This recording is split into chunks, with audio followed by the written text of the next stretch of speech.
네, 해외 투자에 관한 유용한 정보 전해드리는 글로벌 금융투자센터입니다. 오늘 함께해 주실 분 소개해 드릴게요. 하나금융투자의 맹경일 연구원 나오셨습니다. 안녕하세요. 네, 안녕하세요. 네, 반갑습니다. 자, 글로벌 시장 자세하게 또 이야기를 나눠보도록 하겠습니다. 최근 글로벌 시장 좀 어제는 상승했나 싶더니 오늘은 또 부진한 모습을 보였습니다. 아무래도 오늘 기업들의 실적 우려감이 시장의 발목을 또 잡는 모습이었는데 자, 실적을 좀 알아보기에 앞서서 저희가 좀 체크할 부분이 있다면서요? 일단은 다음 주 금요일이면 JP모건과 웰스파고를 시작으로 19년 또 시작이 되는군요. 네. 1분기 실적 발표가 본격적으로 시작이 되는데요. 최근까지 S&P 500을 포함한 주요 지수가 꾸준한 상승 흐름을 보이면서 위험 자산에 대한 투자 심리 또한 나쁘지는 않아 보입니다. 그러나 동시에 올해 1분기 실적 전망에 대한 컨센서스가 꾸준히 하향 조정되고 있는데 증시의 상승 흐름과 실적 전망 조정을 단순히 비교하면 분명 괴리가 어느 정도 있어 보입니다. 특히 지난 1분기 19% 이상의 수익률을 확보하며 증시를 주도하였던 정보기술 섹터의 경우 매출 전망은 작년 12월 31일 3% 성장해서 3월 29일 마이너스 1%로 하향 조정되었고 주당 순이익은 마이너스 3%에서 마이너스 10.5%로 하향 조정되었습니다. 이번 실적 전망에서 최근까지 좋은 흐름을 보인 엔비디아나 애플, 인텔에 대한 부정적인 의견 또한 눈에 들어오는데요. 세제 개혁으로 분위기가 좋았던 작년 1분기가 기준점이라는 점을 분명 생각할 부분인데 그래도 현재 상황에서 현금의 여유 없이 펀드를 운용하는 매니저는 적지 않을까 생각합니다. 네, 그러니까 이제 실적 시즌이 도래를 하고 있는데 아무래도 실적 시즌이 계속해서 전망이 좀 하향 조정되고 있는 점은 좀 눈여겨봐야 된다 이런 의미신 거죠? 그렇죠. 네, 아닌 게 아니라 오늘도 미국 시장에서 월그린이 이제 실적을 발표하지 않았습니까? 네, 맞아요. 부진한 실적으로 오늘 13% 가까이 또 하락하기도 했었고 이 때문에 실적 우려감이 좀 더해지는 모습인데 그래도 시장의 좀 분위기는 그닥 나쁘지는 않은 것 같아요.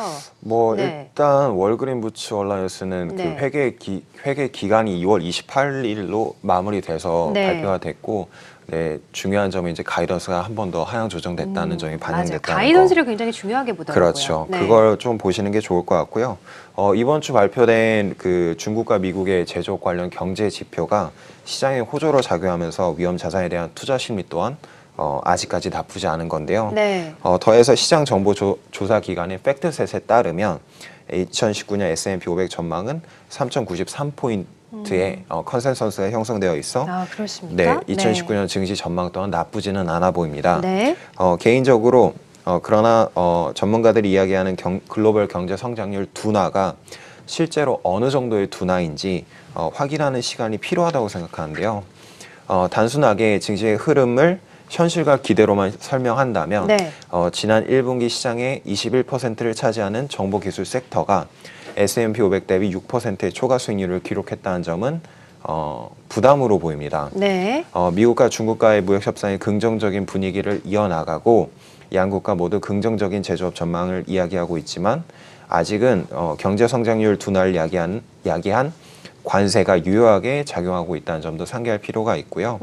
여기에 올해 들어 S&P 500 주가 지수가 13% 넘게 상승한 것도 저에게는 조금 부담으로 다가오고 있습니다. 보통 시장의 컨센서스보다 실제 발표치가 더 낮게 나와서 주가의 상승을 이끄는 경우도 많고 위험 자산에 대한 기대가 길어지면서 시장이 적응하는 경우도 있습니다. 그러나 강조하고 싶은 점은 시간을 갖고 주의를 기울인다고 해서 나쁠 건 없다고 생각하는 점이죠. 자, 그러니까 최근에 좀 시장을 두고 월가 내에서도 여러 가지 분석들이 좀 난무하고 있습니다. 1분기에 워낙에 시장이 잘 가지 않았습니까? 그 때문에 2분기에도 계속해서 잘 갈 수 있다 이런 얘기도 있지만 2분기에는 좀 조정을 받을 수도 있다 이런 분석이 함께 나오고 있는데 맹경 연구원께서는 좀 조정을 받을 수 있다, 보수적으로 가자 이런 입장이신 거네요? 약간은 그런 것 같아요. 약간은? 약간은 그런 것 같은데 사실 어떤 게 맞는지는 저도 이제 전망을 쉽게 할 수는 없으니까요. 다만 이제 제가 말씀드리고 싶은 거는 강조드리고 싶은 점은 시장이 높은 변동성을 경험하더라도 함부로 매도를 하지는 않으셨으면 좋겠다는 거. 함부로 매도는 하지 말자. 그게 사실 제가 가장 말씀드리고 싶은 거고 특히 아마존이나 구글, 마이크로소프트, 애플 같은 증시 흐름을 실질적으로 주도하는 종목들은 장기간 투자하기에는 부담이 상대적으로 적다는 점 네. 다시 한번 강조드리고 싶고요. 구체적으로 애플의 경우 아직 아이폰 매출에 대한 회복은 그 회복을 이야기할 수 있는 단서가 적다고 판단합니다. 최근 언론에서 아이폰의 중국형 매출이 안정되었다는 이야기가 언급되고 있지만 현재 주가는 서비스 부문 매출 성장률에 대한 기대를 조금 높게 반영하고 있지 않나 생각합니다.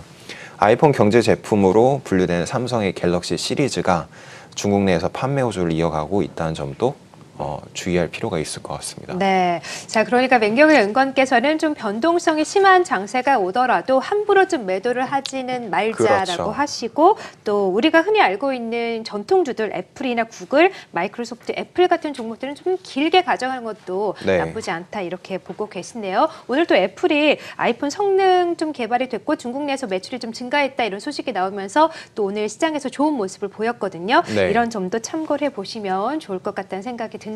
자, 이런 가운데도 저희가 주목을 해볼 만한 종목이 있기 마련이지 않겠습니까? 그렇죠. 네. 일단은 저한테 개인적으로 연락을 주시는 분들 네. 중에 많이 질문을 하시는 게 네. 지금은 그럼 어느 섹터에 투자를 하는 게 나은 건가 이렇게 물어보시는데 그에 대한 대답으로 제가 말씀을 드리는 거는 섹터보다는 퀄리티 팩터를 기준으로 네. 종목을 편입하시는 게 맞다고 말씀을 드리고요. 퀄리티 팩터가 어떤 거죠? 쉽게 말씀드리면 재무 건전성이나 아니면 매출의 네. 변동성, 매출의 네. 질을 조금 더 네. 중시하는 팩터를 질이 좀 좋은 그런 종목 그렇죠. 섹터라고 할 수 있겠네요. 그렇죠. 네. 그렇게 보시면 좋을 것 같고요. 네. 이러한 맥락에서 제가 말씀드리고 싶은 종목은 존슨앤존슨입니다. 네. 존슨앤존슨은 존슨즈 베이비나 아큐브, 아베노, 누트로지나 같은 소비자 브랜드로 오히려 잘 알려진 글로벌 제약업체입니다. 2018년을 기준으로 전체 매출의 50%는 제약 부문에서 발생하고 있으며 메디컬 디바이스는 33%, 소비자 부문은 17%의 매출을 차지하고 있습니다. 지역별로는 미국이 전체 매출 51%를 책임지고 있으며 유럽 시장 매출은 23%, 아시아 매출은 17%의 비중을 차지하고 있는데요. 퀄리티 팩터의 관점으로 말씀을 드리면 존슨앤존슨은 모닝스타, 스탠다드 앤 푸어스 기준 트리플 A의 양호한 재무 건전성을 유지하고 있는 기업입니다. 존슨앤존슨은 미국 기업 중에서 금융 섹터를 제외하고는 마이크로소프트와 함께 가장 높은 신용 등급을 유지하고 있는 기업인데요. 네. 더해서 그 2018년을 기준으로 존슨즈 베이비, 뉴트로지나 아큐브 렌즈 등을 포함한 네. 10억 달러 이상의 매출을 발생시키는 26개의 블록버스터 제품과 플랫폼은 네. 매출의 건전성을 한층 더 강조하는 것 같습니다. 네, 그렇군요. 이 존슨앤존슨이 미국 내에서 이 브랜드 인지도가 어느 정도 되나요? 네. 사실 글로벌로 봤을 때 네. 5등에서 한 8등 그 사이를 왔다 갔다 하는 것 같아요. 네. 근데 워낙에 재무 건전성부터 시작해서 가장 큰 장점이 매출 네. 정말 제품이 너무 다양해요. 네, 여성용품부터 시작해서 네. 아기용품, 우리가 쓰는 이제 렌즈까지 네. 포함해서 그 부분이 조금 매력적인 것 같습니다. 네. 아니 우리가 다 아는 그런 제품들이 다 포함이 되어 있잖아요. 그렇죠. 저희가 이제 월요일에 항상 한 주간의 투자 전략을 세우는데 지금이 이제 저성장 국면이지 않습니까? 그렇죠. 지금 같은 저성장 국면에서는 우리가 다 아는 기업, 다 1등을 좀 유지하고 있는 기업들에 투자하는 게 좋다. 이런 전략을 세워드린 적이 있는데 지금 가지고 오신 존슨앤존슨 같은 종목들도 저희가 다 아는 기업, 또 1등 기업이다 보니까 그렇죠. 이런 전략에 좀 부합되지 않는 종목인가 이런 생각도 좀 들더라고요. 네. 네. 그 부분도 동의를 하고요. 네. 그 하나 더 말씀드리면 1등 기업보다는 네. 그 사실 매출이 왜 안정적으로 나타나는지 네. 우리가 일상적으로 쓰는 제품들이기 때문에 매출이 그쵸? 맞아요. 무엇보다 안정적이라는 거, 네, 그 부분에 맞습니다. 더 포커스를 맞추시는 게 좋을 것 같아요. 경기가 좋든 안 좋든 뭐 일상적으로 쓰는 제품들을 계속해서 써야 되니까요. 그렇죠. 네. 자, 그러면 이 존슨앤존슨 실적과 또 주가 흐름은 어떤지 또 당부 사항과 좀 말씀 네, 부탁드릴게요. 일단 네. 실적 발표의 경우 18년 4분기를 포함해서 최근 6분기 동안 존슨앤존슨 어닝 서프라이즈를 기록하고 있습니다. 2018년 전체를 기준으로 매출은 전년 대비 6.7%, 주당 순이익은 8.18% 증가하였고요. 일부 전문가들은 매출의 적은 변동성과 안정성을 이유로 2019년 헬스케어 섹터 비중 확대를 강조하고 있는데요. 존슨앤존슨은 주요 사업 부문 내 세부 산업과 브랜드 매출이 한쪽으로 치우치지 않고 다각화돼 특히 매력적으로 시장에 어필되고 있습니다. 주가 흐름을 보면 작년 12월 대표 제품으로 분류되는 존슨즈 베이비 파우더 성면 함유 논란에 주가가 큰 폭의 하락을 경험한 바 있는데요. 이후 시장의 예상을 상회하는 실적 발표를 최근까지 상승 흐름을 이어가고 있습니다. 네. 전체 매출에서 베이비 파우더가 차지하는 비중은 1%라는 점을 감안하면 최근 주가의 상승은 충분히 설명 가능하다고 생각을 하고 있고요.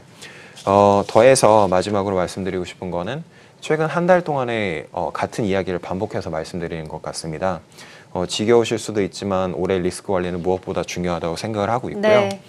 조심해서 나쁠 건 없고 마음이 급하면 후회할 수 있는 것처럼 네. 준비하면 분명히 여유가 생길 수 있다고 생각합니다. 네, 알겠습니다. 돌다리도 두들겨보고 다시 한번 잘 그렇죠. 보고 건너가 보자 이렇게 말씀을 해주셨네요. 자, 오늘은 맹경일 연구원과 함께 이 글로벌 시장에 대한 분석 그리고 관심을 가질 만한 종목들 이야기 함께 나눠봤고요. 여기서 인사드리겠습니다. 고맙습니다. 네, 감사합니다.